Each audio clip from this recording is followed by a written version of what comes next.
All right, fight fans, we got our guy here as we do every week, most weeks. Sometimes he's too busy around the world, trying to make fights happen. Mr. Eddie Hearn. Welcome to the show, Eddie. Morning, Ak. How you doing? I'm doing phenomenal. Thanks for joining us as always. Listen, Eddie, I want to jump into a lot of these images we've seen online over the weekend.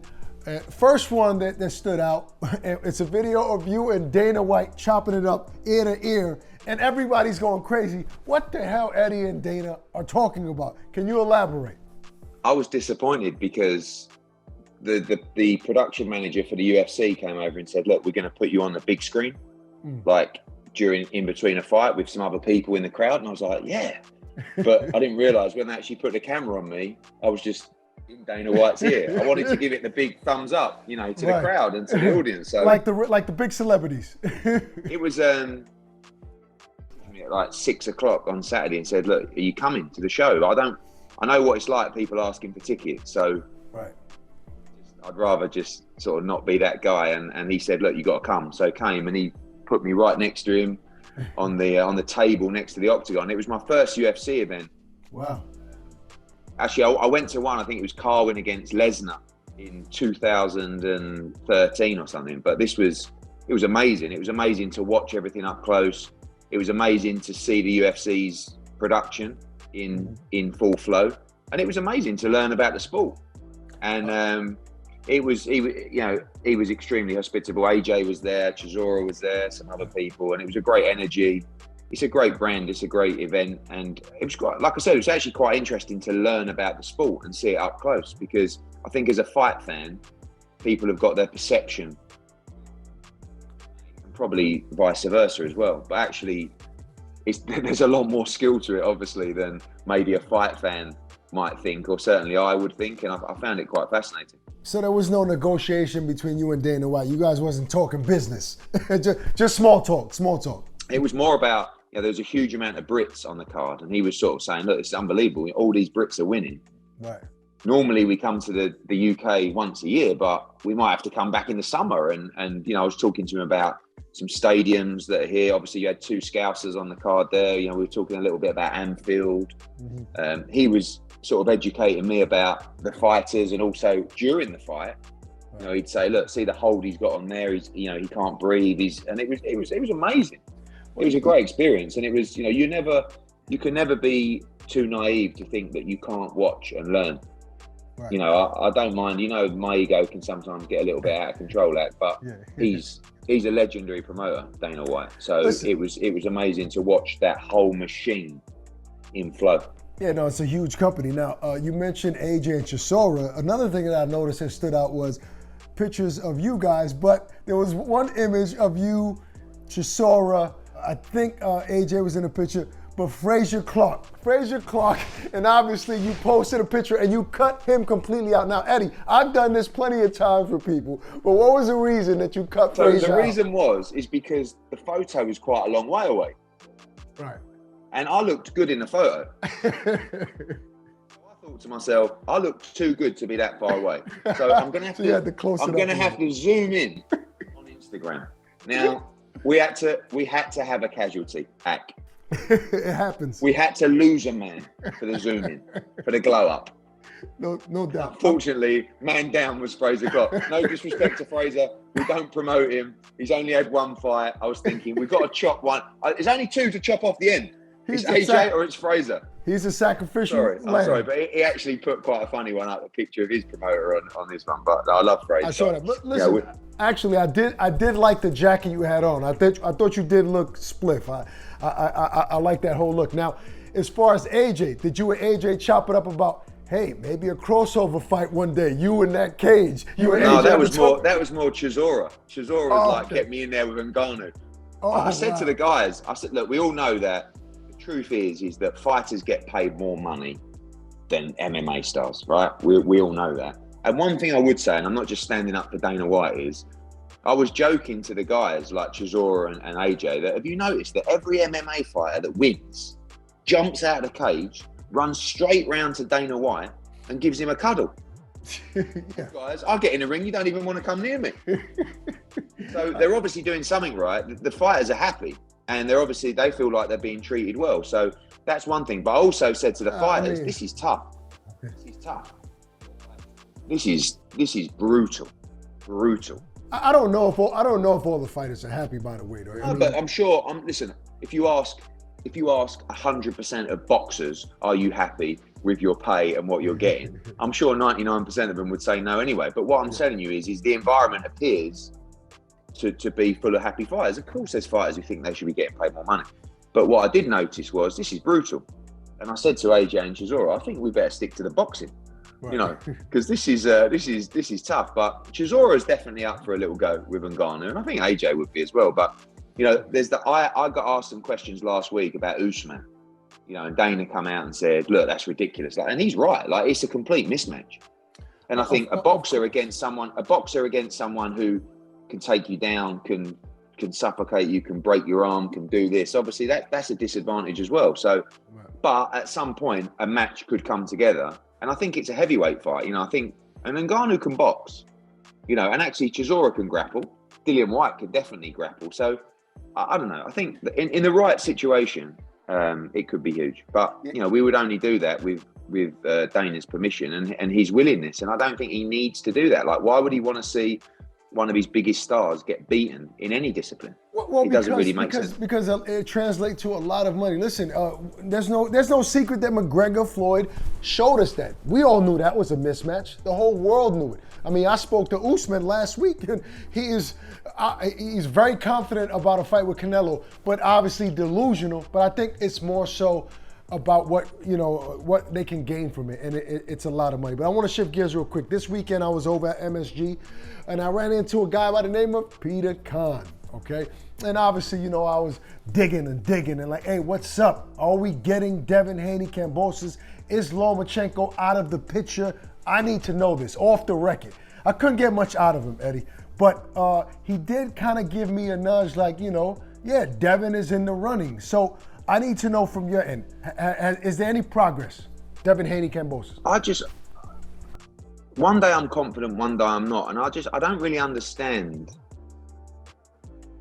what is going on in the thought process of Team Kambosos right now. Like, you've got a guy in Devin Haney that solves the whole undisputed problem, that has already come out and said, we're ready to take the fight at the same price as Lomachenko. Dazn have made a fantastic offer to make this fight happen. I actually don't know what we're waiting for. Like, unless Team Kambosos actually don't want to fight Haney and they want to fight Lomachenko instead, which, you know, on paper, you'd have to say they're both difficult fights. Lomachenko may be the trickier fight, may be the more difficult fight, I don't know, but it's weird. So I'm hoping that Peter Hearn and Jim Kambosos and Lou DiBella, we could just move forward. Like, they seem to be trying to take the hard route, like not the hard route in terms of the fight, but obviously there's a lot of hoops to go through. We're ready to go. Dazn have made a fantastic offer to do this fight, and that fight's ready to go. Devin's waiting, and we're running out of time because, you know, I don't know who's going to be staging the show, but if you want to go June 4th to put a stadium fight on internationally and a fight of that magnitude, you need the right amount of build-up. You need the right amount of time logistically and promotionally to make it a success. We could have done this deal 3 weeks ago, 4 weeks ago. So maybe they just don't want to fight Devin Haney. I don't know, but sometimes you wonder what a fight is being told. Like, every now and again you see Kambosos, like I think he put out a Pinocchio thing the other day, and like Devin and him are going backwards and forwards. I don't want to speak to George Kambosos because I don't want to cross over any contracts and, you know, upset anyone. But the reality is he should, I hope he knows what's on the table, because this deal should have been done. I want to speak to George. I want to actually speak to George and Devin at the same damn time on the show, because I'm sick of all of this. I will. Now, as far as I want to shift gears to another fighter that you kind of involved with, and that is Triple G. Years ago when Triple G came over to DAZN, I know Matchroom was connected to him somehow, and he's kind of drifted away from everybody. I don't know what's going on with Triple G, but obviously there's recent news about him suing Golden Boy and so on and so forth. Can this affect the potential trilogy between him and Canelo under the Matchroom and DAZN banner should he get past Bivol? I mean, that's obviously a separate issue, previous issue. I don't know the ins and outs of it. I've seen that he's suing Golden Boy for money owed, or his belief that money is owed. So, no, that has no effect on the Canelo fight. We're really still in the same boat. Obviously, Canelo against Bivol, May the 7th. Canelo has to win. Triple G against Murata, April 9th. He has to win. If both fighters win that fight, you will see the trilogy in September. And we've all got our fingers crossed, obviously, for that, because it's spicing up nicely. You know, a couple of little interviews. It's like, you know, I don't want to talk about that guy because I'm focused on my upcoming fight. But just to let you know, I don't like him. So the build-up will be great, but they've both got 2 tough fights first, and they've got to come through. No question about it. Now, speaking of May 7th, the Canelo Alvarez versus Bivol, which you guys don't want to miss on Dazn. Forgive me if I don't know this. Have the tickets gone on sale? If not, when will they be on sale? Yeah, Tuesday. So tomorrow is pre-sale for that, and then Wednesday is general sale. So obviously, as we know, Canelo and Cinco de Mayo weekend are going to be like hotcakes, and we're going to really put on a huge show on the night and the whole week there. It's our first ever real headline, sole promotion in Vegas with Canelo Alvarez, Cinco de Mayo weekend. So we got to go to town, give everyone a weekend they'll never forget. No, and you know how to do that. Now, you mentioned show. When you talk about show, we talk about not only the main event. So what are the plans for the co-main and some of the other feature bouts before Canelo? Well, they're going to get announced, I think, maybe even later today or tomorrow. We're looking Montana Love back in action in a big fight against a Mexican opponent who's on a good run at the moment. And we're looking also to stage the big final eliminator for the heavyweight world title, Hrgovic against Dazn, on that card as well. Want to add maybe another world championship fight to the card, and looking to finalise that over the next sort of 24, 48 hours. Apparently you spoke to someone and mentioned that AJ's next fight will definitely be Usyk, and there would be no interim fight. Is there some truth to that? Yeah, I think that's the most likely scenario. You know, obviously we had those conversations about a week ago, and I had my doubts whether Usyk would be ready. I believe now that there's been some kind of conversations with Usyk and even Lomachenko as well, with even the government, to say, look, how do we sit in terms of competing in major sporting events? And I don't think Usyk's going to want to wait, because I just think once you start waiting, like, anything can happen. So we actually had some talks this morning. I do think Usyk will take that fight next. We're looking at the end of June for that fight, and that's when the fight's got to take place by. And if he's not ready, we'll push for an interim fight. But my gut feeling right now, and this could change, is that you will be seeing Anthony Joshua against Alexander Usyk for the Unified World Heavyweight Championships next. Also, is there truth to an offer made to Al Heyman and the PBC for Chisora-Andy Ruiz fight? Yes, there is. I made an offer last week to the PBC for Andy Ruiz to fight Derek Chisora in London. They wanted more money, which is kind of expected, and I'm going to offer them more money this week. I think it's a brilliant fight, and you know, I think it's very difficult to find the right fights in the heavyweight division. Right. And if I'm PBC, I'm looking at that and saying, yeah, that's a fight they'd be very comfortable to win. I think it's an all-action fight. We tried to make the Areola fight with them. We couldn't get that made, but we're going to try and progress and do what we can to bring Andy Ruiz to London for the Chisora fight. Eddie, just to go back to the Devin Haney and Kambosos fight one more time, what is the deadline for you and Matchroom and Devin and his father? When do you guys say, okay, this guy doesn't want to fight, we have to move on to the next opponent? Well, it's not just the deadline for the Devin Haney fight. I think it's the deadline for the George Kambosos fight. Like, if they want to go in June the 4th, I mean, don't forget, George Kambosos boxed in November. So June is already 7 months out of the ring. It's quite a long time. And you start to lose momentum very quickly. So I really feel like by the end of this week, someone's got to make a decision. And obviously, if it means that George Kambosos isn't fighting Devin Haney, we need to move forward and give Devin Haney a date for end of May or first week of June. And, you know, that's what we'll be doing. But again, if you can reach out to Mr. Kambosos and start digging around, it would save me a little bit of work and a few lawsuits as well. Yeah, no, I'm definitely going to reach out and be a little co-promoter there, you know, as long as I get some points on that. But really quick, I know you're a supporter of Dazn, so I'm pretty sure you caught the Blair Cobbs Rocha fight this weekend at some point. As a promoter, Eddie, you want your fighters to be braggadocious, to sell a fight, to talk themselves up. Now, Blair Cobbs is no secret that that's what he loves to do, but he didn't deliver. What was your take on his performance, on the fight in general, and what does a promoter say to a Blair Cobbs after that fight?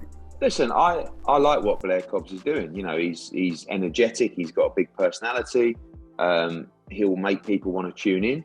He's just not a world-class welterweight. That's all. But it's okay. Look, not everyone's a world-class at what they do, and it's still a career for you. But you got to go away. You got to lick your wounds. As long as you don't take that sort of that kind of personality and attitude into the gym. As long as you can have a serious conversation with yourself and say, look, the build-up was great, but I underperformed. Now, did you underperform because you underperformed, or did you underperform because you're not good enough?